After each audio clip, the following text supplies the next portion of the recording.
जरा एक लम्हे के लिए सोचिए कि इस दुनिया में उस वक्त तकरीबन 600 ऐसे लोग हैं जिनके जिस्मों को उनकी मौत के फौरन बाद मुंजमद कर दिया गया है।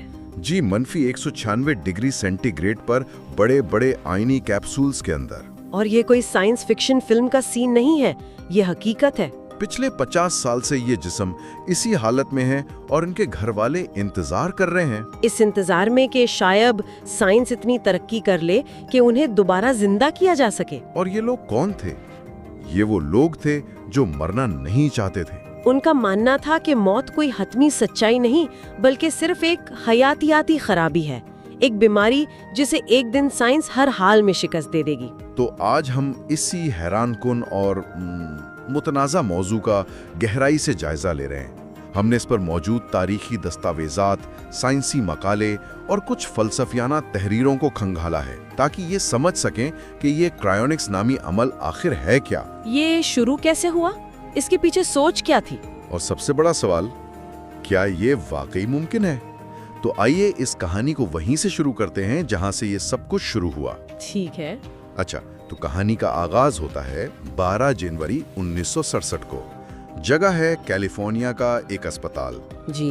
और बिस्तर पर एक 71 साला मरीज है, जेम्स बेडफोर्ड, जो किडनी कैंसर की वजह से अपनी आखिरी सांसें ले रहा है। और डॉक्टर्स जवाब दे चुके हैं। बिल्कुल, लेकिन जैसे ही जेम्स बेडफोर्ड का दिल धड़कना बंद होने के करीब पहुंचा, एक बहुत ही अजीब वाकया पेश आया। क्या हुआ? अस्पताल का वो खामोश कमरा अचानक एक साइंस लैब में बदल गया। कुछ लोग भागते हुए अंदर आए, उन्होंने डॉक्टरों और नर्सों को पीछे हटाया और बेडफोर्ड के बिस्तर को घेर लिया। एक मिनट, डॉक्टरों को पीछे हटा दिया? ये थे कौन? मतलब अस्पताल की इंतजामिया ने उन्हें ऐसा करने कैसे दिया? ये तो बहुत अजीब है। यही तो इस कहानी का सबसे दिलचस्प हिस्सा है। ये लोग डॉक्टर नहीं थे, बल्कि एल्कोर लाइफ एक्सटेंशन फाउंडेशन नामी एक तंजीम के रजाकार और बायो इंजीनियर्स थे। एल्कोर? जी।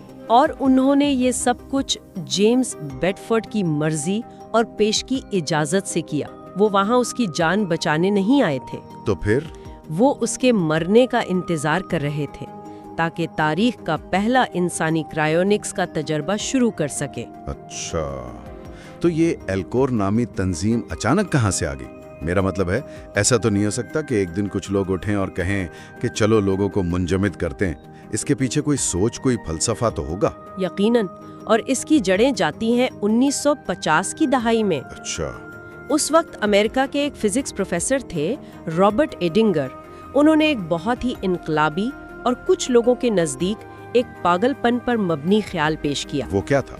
उन्होंने कहा कि मौत कोई रूहानी या आसमानी फैसला नहीं है, ये सिर्फ एक हयातियाती खराबी है, एक बायोलॉजिकल फेलियर। अच्छा, यानी जैसे कार का इंजन खराब हो जाता है, वैसे ही इंसानी जिस्म भी खराब हो जाता है। बिल्कुल, यही उनका इस्तिदलाल था।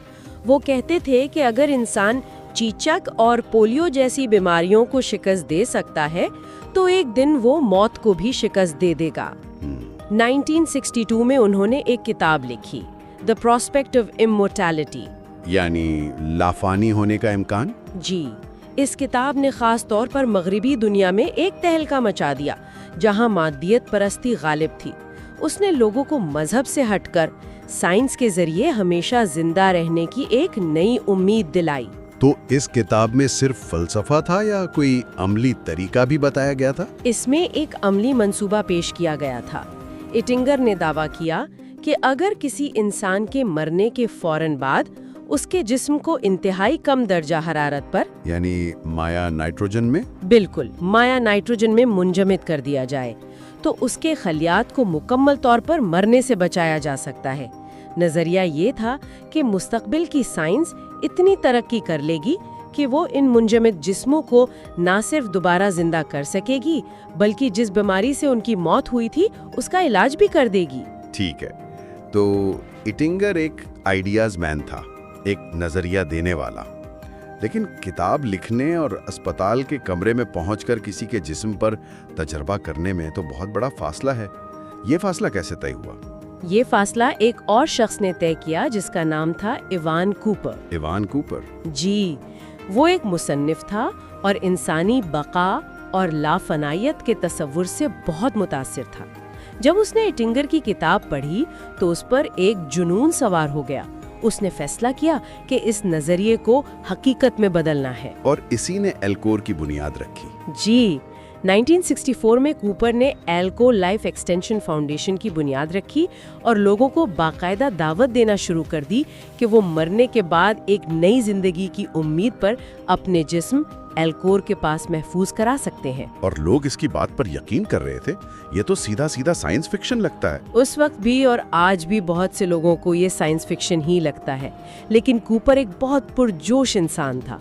वो इसे सिर्फ एक तजुर्बा नहीं समझता था, बल्कि वो इसे इंसानी इर्तका का अगला कदम करार देता था। क्या मतलब? इसका ख्वाब था कि एक ऐसी दुनिया हो जहां इंसान अपनी जिंदगी को अपनी मर्जी से पॉज और रिज्यूम कर सके। और जेम्स बेडफोर्ड वो पहला शख्स था जिसने इसकी दावत कबूल की।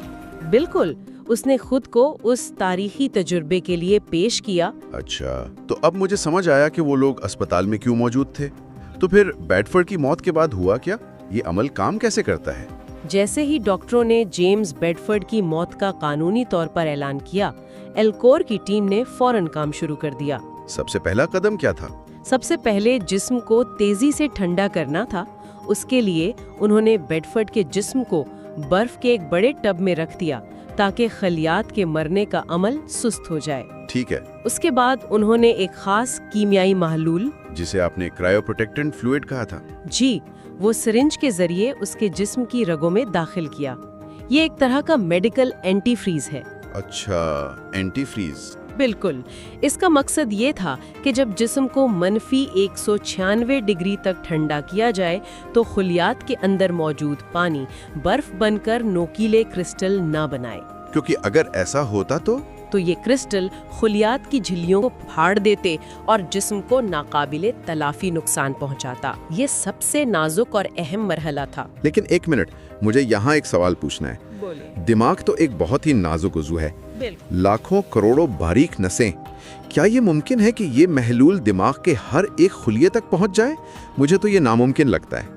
कहीं ना कहीं तो नुकसान होता होगा। आपने बिल्कुल सही नुक्ता उठाया है और यही वो सवाल है जिस पर आज भी पूरी साइंसी बिरादरी और क्रायोनिक्स के हामियों के दरमियान बहस जारी है।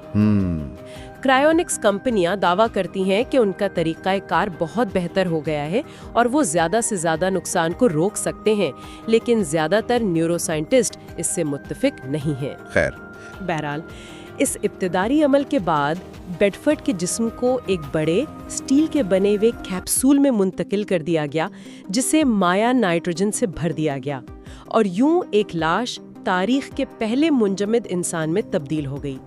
मैं तसव्वुर कर सकता हूँ कि अगले दिन मीडिया में क्या तूफान आया होगा। अखबारात की सुर्खियाँ क्या होंगी? सुर्खी थी, the man who refused to die, वो इंसान जिसने मरने से इनकार कर दिया। वाह! इस खबर ने दुनिया को हिला कर रख दिया। कुछ लोगों ने इसे इंसानी जहानत की मिराज करार दिया, लेकिन ज्यादातर लोग खौफजदा थे। और मजहबी हलकों ने क्या कहा? उन्होंने इसे कुदरत के काम में मुदाखलत और एक शैतानी अमल कहा। और जेम्स बेडफोर्ड का जिस्म, उसका क्या बना? क्या वो अब भी महफूज है? हैरत अंगेज तौर पर हाँ, गुज़श्ता 58 सालों से उसका जिस्म उसी माया नाइट्रोजन के कैप्सूल में महफूज है। 58 साल? जी, इसे कुछ सालों तक मुख्तलिफ जगहों पर मुंतकिल किया जाता रहा, लेकिन बिल आखिर वो एल्कोर की मरकजी सहूलत गाह में मुस्तकिल तौर पर रख दिया गया है और कहा जाता है कि आज भी उसका जिस्म वैसा ही दिखाई देता है जैसा मौत से चंद लम्हे पहले था। और अब ये सिर्फ बेडफोर्ड की कहानी नहीं रही। आपने शुरू में 600 लोगों का जिक्र किया था। जी, ये एक बहुत बड़ा नेटवर्क बन चुका है। एल्कोर के अलावा एक और बड़ी तंजीम क्रायोनिक्स इंस्टीट्यूट है, जिसे खुद रॉबर्ट एटिंगर ने कायम किया था। और ये सब अमीर लोग हैं। इस पर खर्चा कितना आता है? इन 600 लोगों में से कुछ ने अपने पूरे जिस्म को मुंजमद करवाया है, जिसकी लागत तकरीबन $2 लाख तक आती है, जबकि कुछ ने सिर्फ अपने दिमाग को महफूज करवाया है, जिस पर तकरीबन $80,000 खर्च होते हैं। सिर्फ दिमाग? इसके पीछे क्या मंतिक है? मंतक ये है कि हमारी शख्सियत, याददाश्त, शऊर, यानी जो कुछ भी हमें हम बनाता है वो दिमाग में है। अच्छा। उनका ख्याल है कि मुस्तकबिल में साइंस इस दिमाग को एक नए, सेहतमंद या शायद मसनूई जिस्म में ट्रांसप्लांट कर सकेगी। इन लोगों में हर तरह के लोग शामिल हैं, अरबपति भी हैं, साइंसदान भी और आम लोग भी जिन्होंने लाइफ इंश्योरेंस के जरिए इसका इंतजाम किया है। ठीक है, ये सब बहुत दिलचस्प है, लेकिन अब सबसे बड़े और बुनियादी सवाल की तरफ आते हैं। 600 लोग, 58 साल, करोड़ों डॉलर, क्या इनमें से कोई एक भी जिंदगी की तरफ वापस आया है? इसका जवाब एक लफ्ज में है, नहीं। आज तक ना कोई एक खलिया दोबारा जिंदा किया जा सका, ना कोई टिश्यू और ना ही कोई दिमाग फिर से काम कर सका। ये अब भी सिर्फ एक उम्मीद है, एक मफरूजा है। तो फिर साइंसी बरादरी इस सारे अमल को किस नजर से देखती है? क्या वो इसे एक संजीदा साइंसी कोशिश मानते हैं या कुछ और? ज्यादातर मरकजी धारे के साइंसदान, खास तौर पर न्यूरो साइंसदान, इसे शदीद तनकीद का निशाना बनाते हैं। क्यों? उनका कहना है कि क्रायो प्रोटेक्टेंट इस्तेमाल करने के बावजूद मुंजमद करने का अमल खलियात को, खास तौर पर दिमाग के न्यूरॉन्स को नाकाबिले तिलाफी नुकसान पहुंचाता है। जो बात मैंने पहले की थी। बिल्कुल। वो कहते हैं कि याददाश्त सिर्फ खलियों में महफूज नहीं होती, बल्कि उनके दरमियान मौजूद अरबों कनेक्शंस के एक पेचीदा नेटवर्क में होती है, जिसे कनेक्टोम कहते हैं। मुंजमद होने का अमल इस नाजुक नेटवर्क को तबाह कर देता है। तो अगर कोई कहे कि मुस्तकबिल की नैनो टेक्नोलॉजी या कोई सुपर एडवांस साइंस इस नुकसान की मरम्मत कर लेगी, ये क्रायोनिक्स के हामियों का सबसे बड़ा दलील है ना? जी हाँ, यही उनकी सबसे बड़ी उम्मीद है। लेकिन नाक़िदीन इसका जवाब एक मिसाल से देते हैं। वो क्या है? वो कहते हैं कि ये ऐसा ही है जैसे आप एक अंडे को फेंट कर ऑमलेट बना दें और फिर कहें कि मुस्तकबिल की साइंस इस ऑमलेट को वापस असली अंडे में बदल देगी। दिलचस्प मुवाजना है। उनके नजदीक दिमाग को मुंजमद करना सिर्फ एक हयातियाती अमल को रोकना नहीं है, बल्कि ये उस मशीन को तोड़ देने के मुतरादिफ है। आप मुस्तकबिल की साइंस से सिर्फ इलाज नहीं मांग रहे, बल्कि आप बिखरे हुए टुकड़ों को जोड़कर एक शख्सियत को दोबारा तामीर करने का कह रहे हैं, जो फिलहाल नामुमकिन लगता है। अगर एक लम्हे के लिए हम ये फर्ज भी कर लें कि साइंस ये करने में कामयाब हो जाती है, तो उसके बाद क्या होगा? जेम्स बेडफोर्ड, जो 1967 में मरा था, अगर वो 2167 में जागता है, तो वो किस दुनिया में आँख खोलेगा? ये इस बहस का सबसे गहरा और फिलॉसफियाना पहलू है। वो एक ऐसी दुनिया में होगा जहां उसका कोई दोस्त, कोई रिश्तेदार, कोई जानने वाला नहीं होगा। उसकी पूरी दुनिया खत्म हो चुकी होगी। जी, वो जिस ज़बान, सकाफत और टेक्नोलॉजी को जानता था, वो सब तारीख बन चुकी होगी। वो एक जदीद इंसान की बजाय 19वीं सदी की खोई हुई नस्ल के एक बाशिंदे की तरह होगा। तो क्या ऐसी जिंदगी एक इनाम होगी या एक सजा? यही सवाल है। ऐसी तन्हाई क्या वाकई एक इनाम होगी या एक खौफनाक सजा? इसका मतलब है कि अगर साइंस कामयाब भी हो जाए, तब भी असल मसला तो इंसानी और नफ्सियाती होगा। तो फिर लोग ये सब क्यों कर रहे हैं? अगर कामयाबी का इम्कान इतना कम है और नताइज इतने गैर यकीनी हैं, तो फिर इसके पीछे असल मुहर्रिक क्या है? मेरे ख्याल में इसके पीछे साइंस से ज्यादा इंसान का सबसे पुराना और गहरा खौफ है। मौत का खौफ? मौत का खौफ, अपने वजूद के मिट जाने का डर, इस दुनिया से हमेशा के लिए नाता टूट जाने का डर। यही डर था जो रॉबर्ट एटिंगर की तहरीर में झलकता था, और इसी डर को इवान कोपर जैसे लोगों ने कामयाबी से कारोबार में तब्दील कर दिया। ये मादियत परस्त इंसान की हमेशा जीने की ख्वाहिश का एक साइंसी इजहार है। बिल्कुल। ये तो वही बात हुई जो सदियों पहले मिर्जा शौक लखनवी कह गए थे, मौत से किसको रिश्तेगारी है, आज तुम कल हमारी बारी है। जी, यानी मौत एक ऐसी हकीकत है जिससे फिरार मुमकिन नहीं, और जाहिर है दुनिया भर में अरबों लोगों के लिए ये एक मजहबी और रूहानी मामला भी है। जैसे कि इस्लामी अकीदे में। जी, इस्लामी अकीदे के मुताबिक जिंदगी और मौत का फैसला अल्लाह के हाथ में है, और हर जी रूह ने मौत का मजा चखना है। मरने के बाद इंसानों को रोज़े महशर दोबारा उठाया जाएगा, और ये सिर्फ अल्लाह के हुक्म से होगा। इस नुक्ते नज़र से इंसानी कोशिशों के जरिए मौत को शिकस्त देने का ख्याल एक बिल्कुल मुख्तलिफ माने रखता है। तो आज हमने 600 मुंजमद जिस्मों की इस अजीब व गरीब कहानी से बात शुरू की और देखा कि कैसे रॉबर्ट एटिंगर का एक फ़लसफ़ा इवान कूपर के कोशिशों से एक महंगे और मुतनाज़े साइंसी तजुर्बे में बदल गया। हमने जेम्स बेडफोर्ड की कहानी के जरिए इस अमल को समझा और इसके पीछे छुपे साइंसी, अखलाकी और फ़लसफ़ियाना सवालात पर गौर किया। और ये वाज़ेह है कि ये मामला इतना सीधा नहीं जितना लगता है। बिल्कुल, لیکن جانے سے پہلے میں ایک اور سوال ہمارے سننے والوں کے لیے چھوڑنا چاہوں گی۔ جی؟ ابھی تک ہماری ساری گفتگو جسم کو دوبارہ زندہ کرنے کے گرد گھومتی رہی ہے، لیکن ہماری شخصیت، ہماری یادیں، ہمارا شعور، ان کا کیا ہوگا؟ فرض کریں کہ مستقبل میں سائنس کسی کے دماغ کو مکمل طور پر اس کے ہر ایک کنیکشن سمیت سکین اور کاپی کرنے میں کامیاب ہو جاتی ہے، لیکن جسم کو نہیں، اور پھر وہ اس دماغ میں موجود تمام معلومات کو کسی سپر کمپیوٹر یا کسی نئے مصنوعی جسم میں منتقل کر دیتی ہے۔ اچھا، تو کیا وہ شخص جو اب ایک نئے جسم یا کمپیوٹر میں موجود ہے وہی رہے گا، یا وہ صرف ایک کاپی ہوگا؟